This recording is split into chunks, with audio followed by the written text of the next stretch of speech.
அந்த ஆத்தங்கரையே கேட்டுப்பாரு நம்ம வாழ்ந்த கதை அது சொல்லும். அந்த டூரிங் டாக்கீஸை கேட்டுப்பாரு நம்ம பழைய பழக்கத்தை அது சொல்லும். கர்ணம் போட்டு நீச்சல் அடிச்சு டீயை குடிச்சு காப்பியை திண்டு வடையை மெண்டு காதலிச்சு பார்த்து அந்த பொண்ணு நம்மளை டைவர்ஸ் பண்ணி எல்லாமே தான் முடிஞ்சு போய் கடைசியில் டீயை குடிக்க போகிறோம். நண்பர்களே, இனிய காலை வணக்கம்.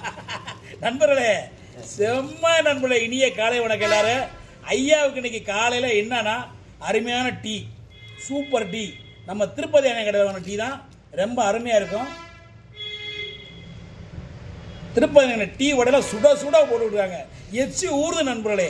ஆனால் இருந்தாலும் நான் மாத்திரை சாப்பிட்றேன். ஐயாவும் கொலஸ்ட்ரால்னால வடையை இப்போ கொஞ்சம் தவிர்த்துட்டோம். என்னங்கய்யா, ஐயாவுக்கு பார்த்தீங்கன்னா சுட சுட டீ, சூடான டீ எங்கள் ஐயாவுக்கு. ஐயா இந்தங்க சாப்பிடுங்கய்யா, சுடுது. ஆமாங்கய்யா நண்பர்களே, நேற்று ஒரு செம்ம காமெடி நடந்து போச்சு நண்பர்களே.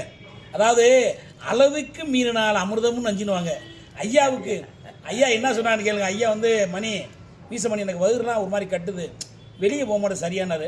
சரின்னு நான் என்ன பண்ணேன், நேற்று சொன்ன யாவப்பட்டு நேற்று மதுரை போயிட்டு வர்ற வழியில் ஒரு பப்பாளி கடையில் பப்பாளி வாங்கிட்டு 2 பழம் பப்பாளி ஐயாவுக்கு 100 ரூபாய்க்கு. ஒரு கிலோ 55 ரூபா 60 ரூபா. நாங்கள் நாட்டு பப்பாளி சூப்பராக இருந்துச்சு.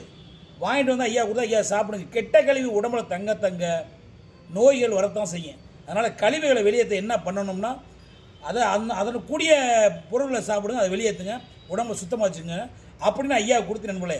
ஐயா என்ன விட்டார், ஒரு பப்பாளியை முழுசாக விட்டு ஆட்டிட்டார். கீத்தா போட்டு தின்னு விட்டாரா.